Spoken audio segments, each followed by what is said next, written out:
at the Senate, we may not even have a problem. In fact, the problem we may have in future, because we have 16 women guaranteed, and another 2 guaranteed through youth and disability group, we have 18 guaranteed. We may in future need to nominate men in the Senate. Actually, the danger is on men, given this constitution. It's not women. So, Mr. Speaker, this constitutional amendment is not just protecting women. For the moment, it may look like we are trying to bring women to participate in our political affairs, which is true, because over the years, women have been discriminated. But in the future, you may find we need this affirmative action to have more men nominated or brought to the National Assembly and the Senate. Mr. Speaker, allow me to address the last aspect that I wanted to talk about, which is the process of bringing or having more women, so to speak, in the National Assembly and in the Senate. In the event, Mr. Speaker, this bill provides that in the event that we will not realize the 1/3 minimum required of either gender, then political parties, through what we call the party list, which is what we are doing even at the moment at the county assemblies, and to nominate the 12 members, will for consideration after election. And Mr. Speaker, what is the value of affirmative action? Some say that those who have benefited from affirmative action, that they don't see the value. But I want to disagree. The Honorable Cecil Mbadi is sitting across. And I will confirm Honorable Cecil Mbadi, and if she allows me to give her as an example, came through affirmative action in the 9th Parliament. She was nominated. And because of that, in the 10th Parliament and 11th Parliament, the people of Runyenje saw it fit to give her an opportunity to serve them from a single member constituency as elected, because of the political exposure that she got, and also because of the capacity that she was given. We have Honorable Millie Odhiambo is serving Suba North constituency for the 2nd time. But the first time when she came, the Honorable Millie Odhiambo came as a nominated member of Parliament. And I want to confirm that if there is any other member in this House apart from Honorable Duale who has brought as many bills as Millie Odhiambo in this House, I am yet to see that Honorable member. Probably Honorable Amos Kimunya when he was a cabinet minister. But the rest of us are trying to catch up with Honorable Millie Odhiambo in terms of introducing bills to this House. Mr. Speaker, I will give the example of Martha Wangari, who was nominated to the Senate in the last Parliament. She is now representing a single member constituency. We have Honorable Sarah Korer, who has been elected from Samburu, a community we consider to be conservative, together with Lesuda. Samburu have elected 2 women to Parliament, this time from single member constituencies. That is because of affirmative action. I'm sure if Honorable Korere did not show her leadership qualities when she came in as a nominated MP, probably she would not be with us as the MP for her constituency. The same with Lesuda. I will give the example of Aisha Juma and Mishimboku, who came in through affirmative action seats, the 47 women rep. Now they are representing single member constituencies.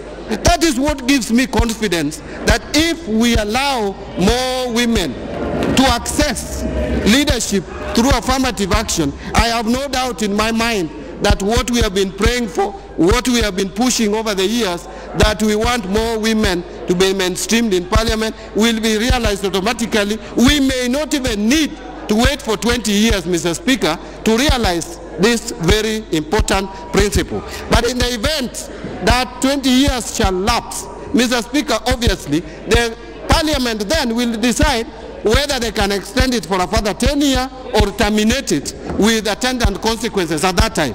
But as a House today, Mr. Speaker, I want to plead and beseech my colleagues. Really, this is not an issue of women. In fact, I want to disagree and say this is an issue for the country called Kenya.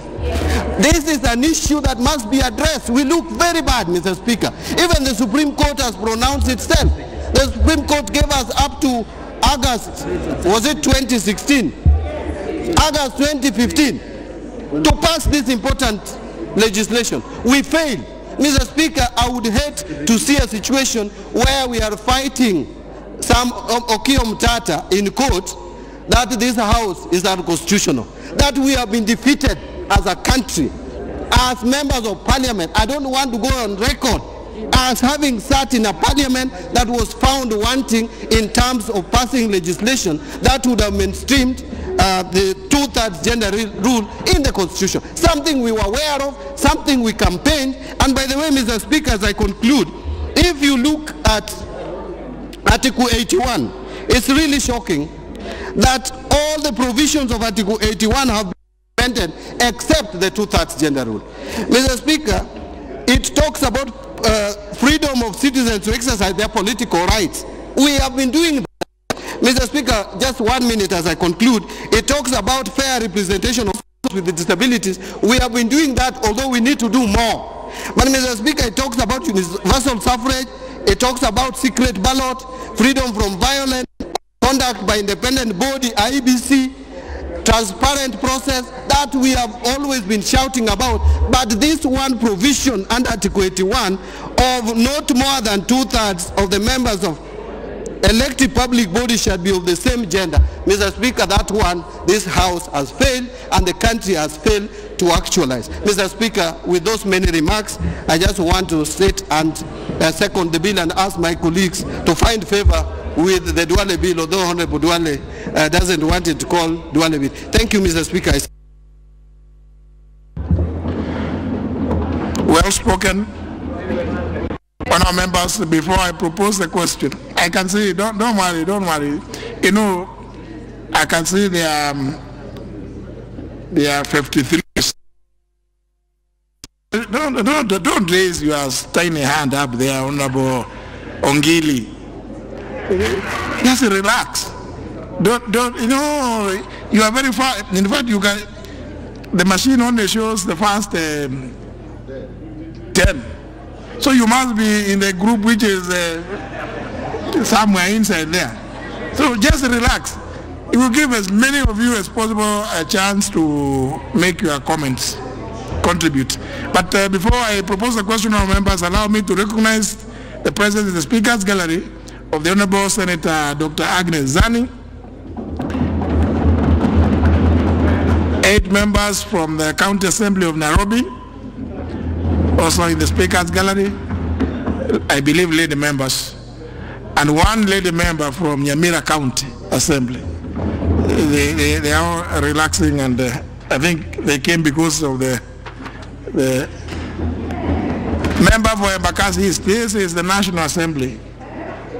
We don't do the things you are trying to do here. You would have to go. You'll have to go to some other place. We don't. Here we don't wave. No. The youth have a right to be represented. Remember, this thing actually should be including the likes of you. But you know, we must also show you the way it is done. It's never done that way. You may have invited the members to come and hear the condition, but please. They may be from Embakasi East. Honour members, I propose the question, which is that the Constitution of Kenya Amendment Bill, National Assembly Bill number 4 of 2018, be now read a second time. Honour members, I would want to dispose of any preliminary matters so that we can proceed with the bill knowing where it is that we are headed. I'm told that the member for Kimilili has an issue which perhaps could be disposed of at this early stage. Honorable Didimas Barasa. Thank you, Mr. Speaker, for giving me this opportunity. I just want to seek your guidance and direction as to whether we can allow amendments at this very stage, because including myself and very many Kenyans, we are not opposed to the women being given this position. What Kenyans are getting worried of, Mr. Speaker, is how these women will be nominated. Because I know for a fact that women suffer in the hands of party leaders, the chairman of the parties, the secretary generals of the parties. For a fact, Mr. Speaker, and I have evidence that there is a secretary general of a party who nominated himself, his mother-in-law, and his second wife. So this is what we are saying, that unless we become clear on how these women are going to be nominated, for example, Mr. Speaker, Article 97, subsection 2, that it talks of 12 nominated by Parliament. If we can say that these nominees should be gender top-up, then, Mr. Speaker, this is going to be clear. Whether we adopt the formula that we used to nominate members of IALA, but some framework must be there, Mr. Speaker. Otherwise,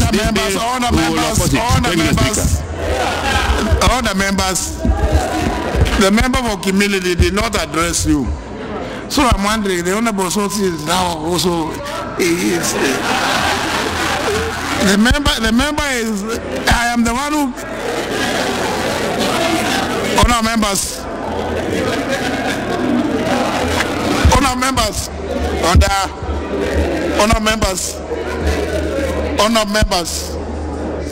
the point, and that's why I said we need to deal with all preliminary issues in good time so that we have debate. And that's why I called for this book, which is the Speaker's Considered Rulings and Guidelines 2013 to 2017.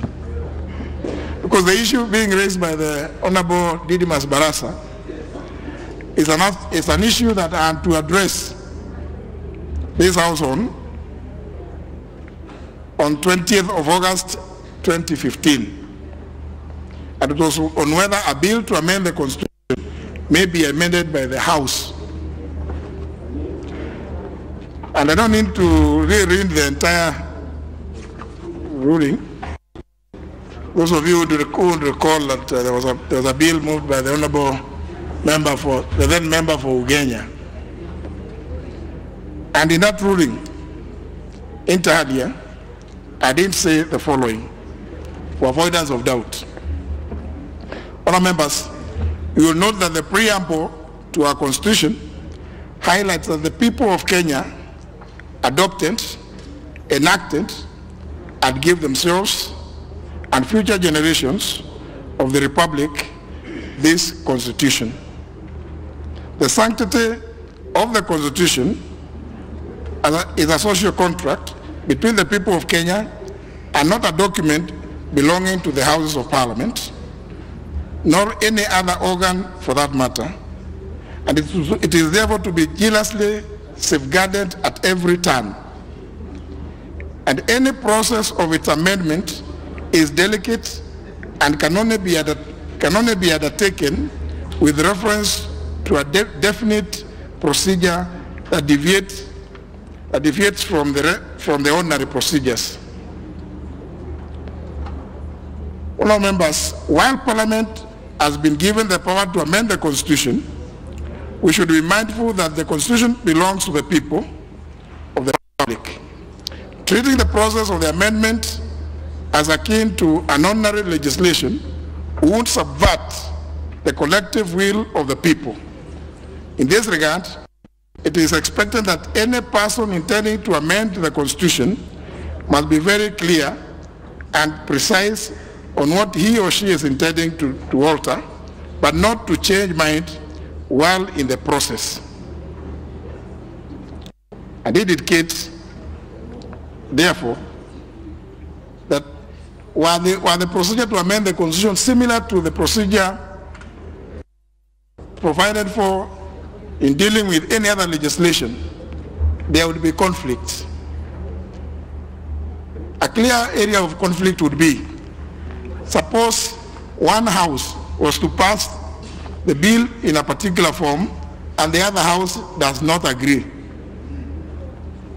There would be a deadlock leading to a cul-de-sac because the bill would then be lost through processes.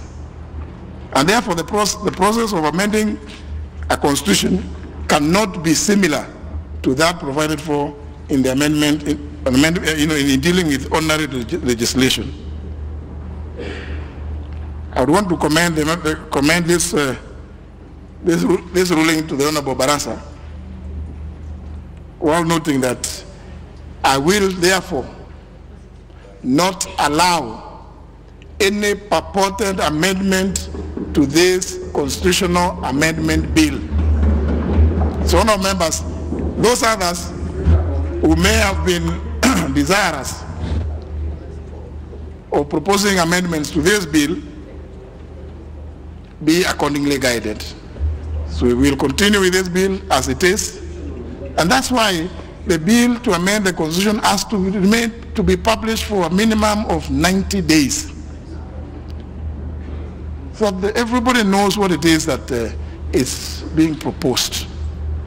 And it cannot be, therefore, that we would come here, we receive amendments, which we have not subjected to a similar period of publication.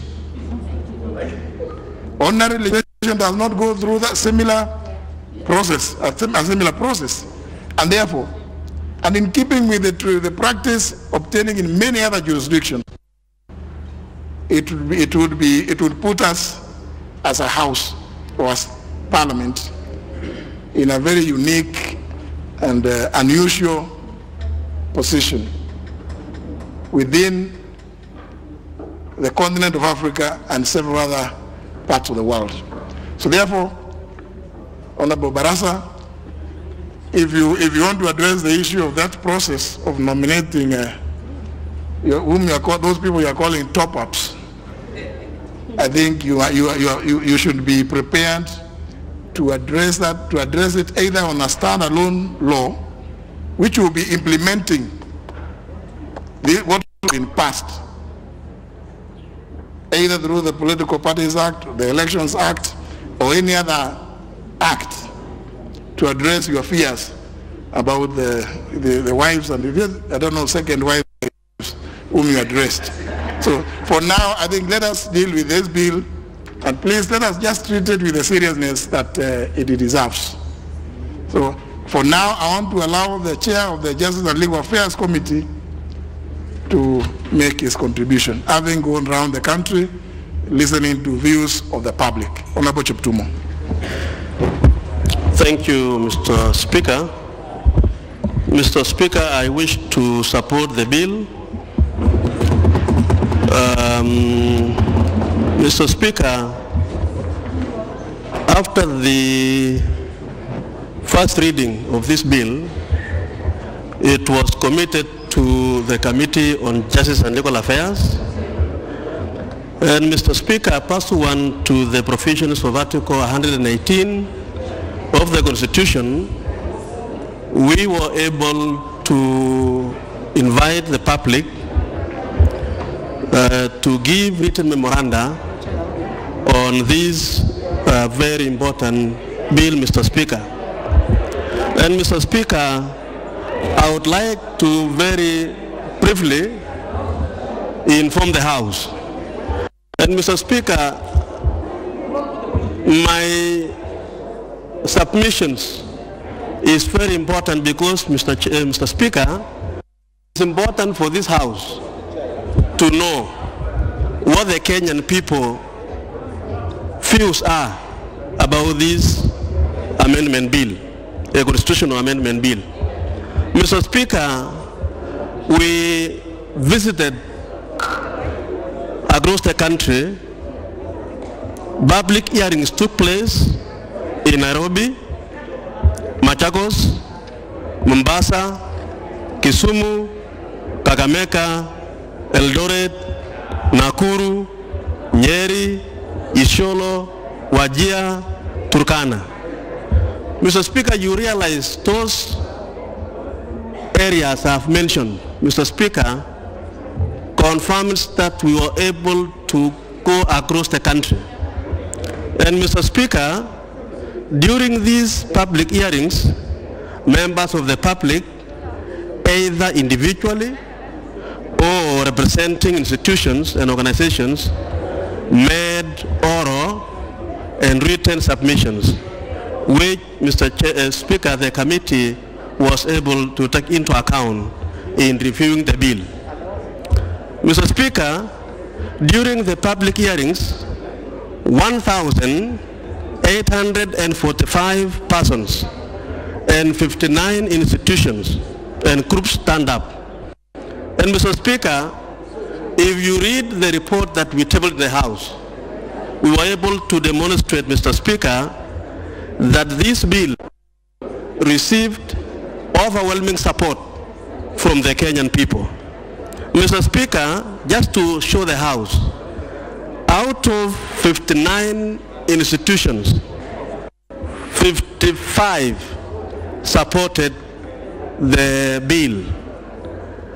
Individuals, Mr. Speaker, in aggregate, there was 87.5% support in all the public presentations. So, Mr. Speaker, I wish to inform the House, and I know, Mr. Speaker, the Kenyan people are listening to me and listening to all members making their views on this particular bill, that, Mr. Speaker, Kenyans, through the process of public hearings, were able to confirm that the time has come for us as a country, for this House, to pass this bill, so that, Mr. Speaker, we have the 52% of our population participate in leadership, and that is the women, Mr. Speaker. Mr. Speaker, the committee also observed that some of those who made representations did not agree. But, Mr. Speaker, allow me to inform in a summary the House the reasons Kenyans were able to advance in support of this bill. Mr. Speaker, Kenyans said that the two-thirds gender principle was a constitutional right and outstanding deliverable of Parliament. Mr. Speaker, the Kenyan people in the new constitution gave the constitutional responsibility and duty, Mr. Speaker, to this House to pass the gender rule, Mr. Speaker. There was consistent prudence on matter, and the import, therefore, was that Parliament is compelled by law to enact the necessary legislation. Mr. Speaker, comments from the Attorney General is that there could be a serious constitutional crisis if this bill is not passed.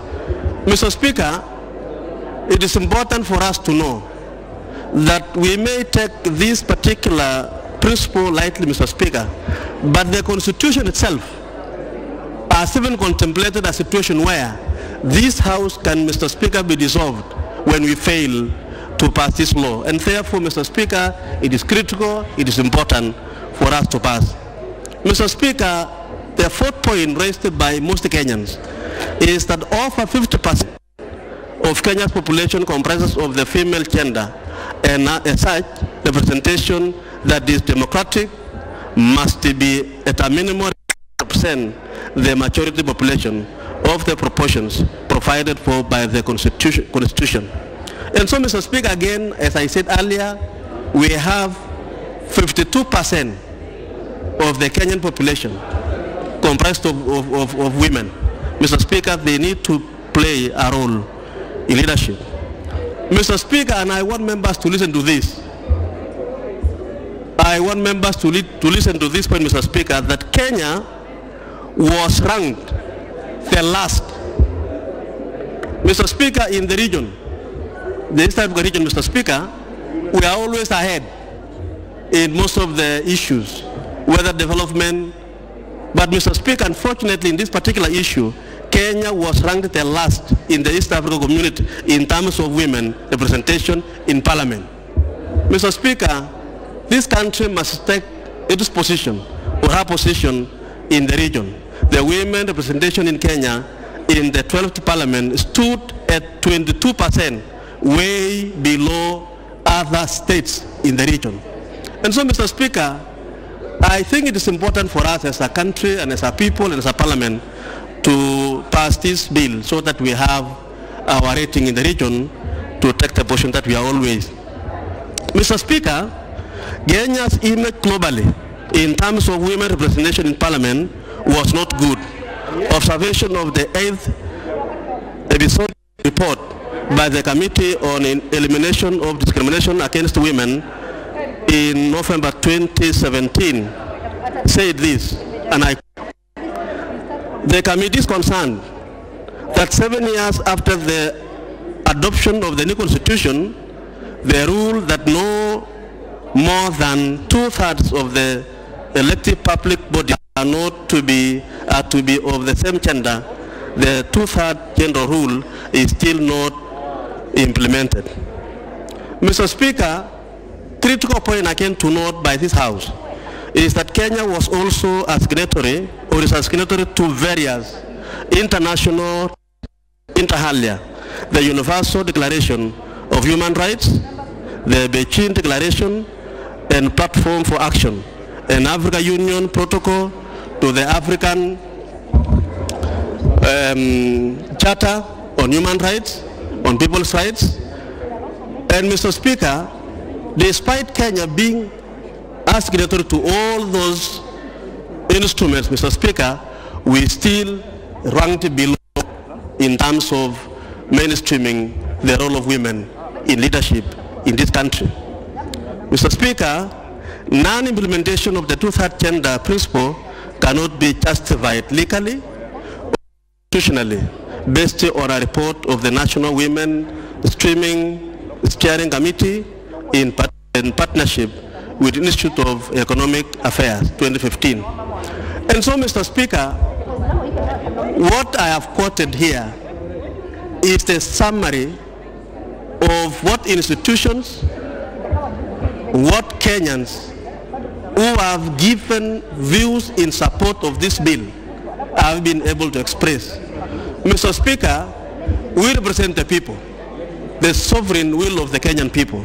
And Mr. Speaker, if indeed having gone around the country and we have received 85% support of this bill, Mr. Speaker, I think it is important that the members of this House who have been elected to represent the Kenyan people, to express the sovereign will of the people, Mr. Speaker, to support this bill. Mr. Speaker, sir, failure by the National Assembly to pass the Constitution of Kenya Amendment Bill means instead the likelihood of dissolution of Parliament is as provided under Article 261, Sub-Article 6 and 7 is real. The judgment of the Supreme Court in 2012, in 2012, the High Court in 2015 and 17, as well as the advisory by the National Gender and Equality Commission, all issued, Mr. Speaker, against the House, point to the gravity of this matter. Mr. Speaker, I want to conclude by saying that the 12th Parliament, Mr. Speaker, should be counted.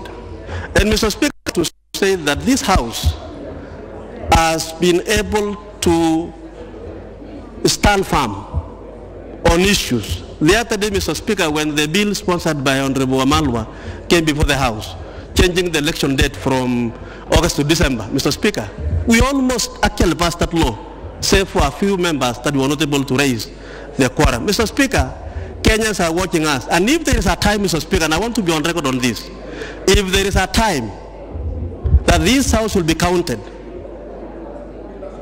it is this time. I want to appeal to my colleagues, members of the Legal Affairs Committee, Mr. Speaker, will confirm that when they went around the country, we were so surprised to see the overwhelming support that Kenyans institutions are supporting this bill. Mr. Speaker, I want to support and I request to my colleagues, let us pass this bill, let us pass this amendment bill, so that, Mr. Speaker, we have our daughters. Mr. Speaker, these are parents. You have your daughters today. They want to lead this country in future. You have your sisters. Mr. Speaker, this is the only opportunity we are going to ensure that we put this in the Constitution so that the gender, the women of Kenya are going to play a role in leadership. Mr. Speaker, I support. Member for Community. Thank you, Mr. Speaker. Mr. Speaker, I rise to support. Mr. Speaker, I want to quote the words of Abraham Lincoln, who was the 16th President of the United States. He ruled in the year 1861, Mr. Speaker, up to 1865. What he said, Mr. Speaker, that all that I am and hope to be, I owe it to my angel mother. Mr. Speaker, this 12th Parliament must be counted. This matter had come up in the last Parliament, Mr. Speaker. Unfortunately, we did not make it. Whatever you're doing today, Mr. Speaker, is not for the women, but it's as per the Constitution, Mr. Speaker. We want to demystify the narrative that what is happening here is because of the women. Mr. Speaker, Article 94 of the Constitution is very clear, and it says that the legislative authority is vested in this House. So this is our obligation to legislate, Mr. Speaker. Mr. Speaker, I want to thank Honorable Duale, because in the last Parliament, it's the same Duale who brought this bill, Mr. Speaker. And initially I thought he had given up, Mr. Speaker, but I can see he's more energized. And I want to thank the Kenyans, because when you do a trend analysis, Mr. Speaker, in the last Parliament, the number of women who were elected in single constituencies, they were actually 16, Mr. Speaker. But in this current Parliament, we went up to 24. This is to show that there's that progression, Mr. Speaker. Unfortunately, the number 24 died. May her soul rest in peace. Honorable Grace from Baringo, Mr. Speaker. But the great people of Baringo decided to bring a man. Of course, we cannot dictate whatever they are supposed to bring. Mine is to request honorable members that this matter, we must work together to pass it. If we don't pass this legislation, Mr. Speaker, this is a constitutional amendment, anybody can go to court and Parliament can be dissolved. Mr. Speaker, Martin Luther King Jr. said this, that we better learn to live together as brothers and sisters, or we perish together as fools. And this is a notice to those people who are opposed to this particular legislation, Mr. Speaker. Mr. Speaker, this 12th Parliament, I can see the men and women. When I look at the faces, Mr. Speaker, I can see the mood of house we are going somewhere. And Mr. Speaker, the challenge is this. Our fellow colleagues, particularly the 47 women, we want them to stand here to be counted, Mr. Speaker. In the last Parliament, when it came to counting, some of the women, 47, Mr. Speaker, as you clearly put it, they had traveled. So from today till we put a vote, my colleagues, women reps, please avoid your traveling, Mr. Speaker. As I congratulate Honorable Suda, who had a wedding, may her enjoy her honeymoon. But when it comes to voting, she should stop her honeymoon and come back and vote for this particular legislation, Mr. Speaker, as we move on. And this is what we mean, Mr. Speaker. Mr. Speaker, you know, when I was listening to Honorable Kigano from Muranga, when he rose, Mr. Speaker, and he said that it's unconstitutional, President Moi used to say, Mr. Old is gold. But Honorable Kigano, as you clearly ruled, Mr. Speaker, obviously when you talk of the sovereignty, it refers to Article 1. And there's nowhere, Mr. Speaker, in this legislative proposal, it is unconstitutional, Mr. Speaker. We know very well, we have the courts which are there to interpret, and our work is to enact the laws, Mr. Speaker. And we know, in line with Article 115, the President will have also his say. We've had our leaders speak, Mr. Speaker. We've seen the President, His Excellency the President speaking. We've seen the Deputy speaking. We've had Raila Amolo speaking. We've also seen Kalonzo speaking, Honorable Mudavadi speaking, and of course my party leader, Wetangula, has also spoken, Mr. Speaker, and he has said that we should support this. Mr. Speaker, in terms of political discipline, when a matter has been discussed at the political party level, you must follow the party line. So those members who belong to political parties, you have no otherwise, but you should support what the political parties have supported so that we pass this amendment, Mr. Speaker, and once for all. The last Parliament, we did not make it. This Parliament, we must make it. Mr. Speaker, William Shakespeare, those of you read about William Shakespeare, he says this. He was a very good poet. And he said, all of us, we are on the stage, we are trying to perform. But we will eventually exit, but we must leave a positive legacy.